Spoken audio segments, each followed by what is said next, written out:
बड़ी खबर इस वक्त हिमाचल प्रदेश से आ रही है। हिमाचल प्रदेश में राज्यसभा के लिए जो चुनाव हुआ है, वहां अब वोटों की गिनती शुरू हो गई है। कुल 68 वोट जो डले हैं। हिमाचल प्रदेश में 68 ही विधायक आते हैं। 100% वोटिंग हुई है और ऐसे में अब नतीजे की घड़ी सामने आने वाली है। और महत्वपूर्ण इसलिए हो जाता है मामला क्योंकि नतीजा भले ही राज्यसभा की एक सीट के चुनाव के लिए हिमाचल प्रदेश में सामने आएगा, लेकिन इसका असर पूरा का पूरा हिमाचल में कांग्रेस की सुक्खू सरकार पर पड़ने वाला है। अगर कांग्रेस का उम्मीदवार जीत जाता है फिर तो सुक्खू सरकार चैन की सांस ले सकती है, लेकिन अगर यहां खेल पलटता है और हिमाचल में बीजेपी का कैंडिडेट जीत जाता है, फिर तो मतलब साफ तौर पर गई हिमाचल में कांग्रेस सरकार। अभय दुबे जी,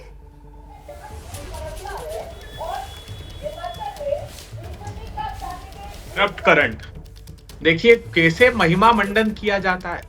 यही तो मोदी जी की गारंटी है। भीषणतम भ्रष्टाचार में डूबा हुआ प्रजातंत्र। उत्तर प्रदेश में वोट नहीं होने के बावजूद एक एक्स्ट्रा सीट पर लड़ रहे हैं, हिमाचल प्रदेश में लड़ रहे हैं, कर्नाटक में लड़ रहे हैं। ये क्या परिस्थिति है?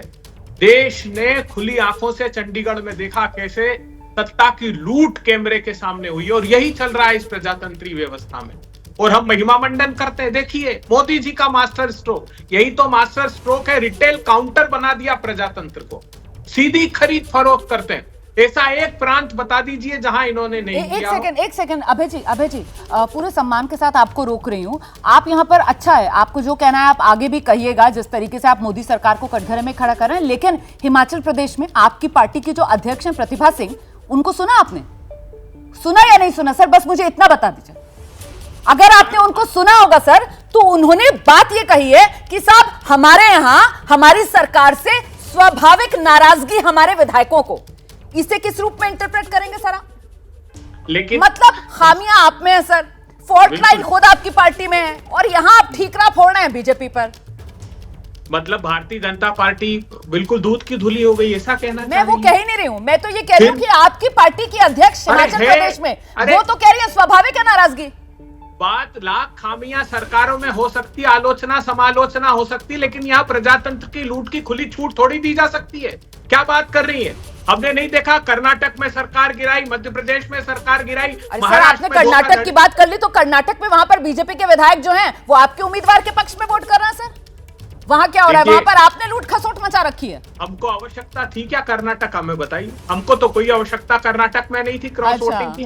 भारतीय जनता पार्टी ने तीनों जगह अपना एक्स्ट्रा उम्मीदवार खड़ा करके ये सिद्ध कर दिया कि ये प्रजातंत्र का रिटेल काउंटर खोलकर बैठे, मुखोटा लगा रखा है इन्होंने। तो सर जरूरत इस हिसाब से, जैसा कि आपको कर्नाटक में जरूरत नहीं थी, ऐसे ही फिर हिमाचल में भी कहां जरूरत थी? वहां पर भी 40 विधायक थे आपको, लेकिन वहां तो आप कह रहे हैं कि साहब लूट खसोट हो गई, बीजेपी ने कर ली। अब जब कर्नाटक के अंदर उसी तर्ज पर आपको दूसरी पार्टी के विधायक आप वाले उम्मीदवार को वोट दे रहे हैं, तो वहां आप कह रहे हैं हमें तो जरूरत नहीं थी साहब।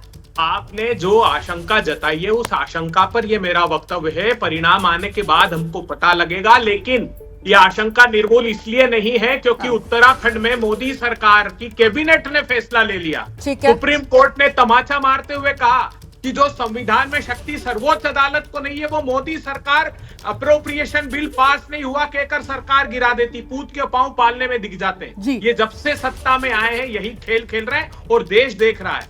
जैसे ही घड़ी का काटा दोपहर 2:30 पे आए, बबीता जी का दिल सास बहू साजिश के लिए मचल जाए।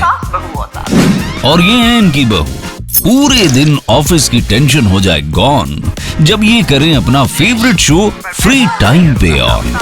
इनकी तरह आप भी देखिए अपना फेवरेट शो अपने टाइम पर और डाउनलोड कीजिए एबीपी लाइव ऐप अपने स्मार्ट टीवी पर।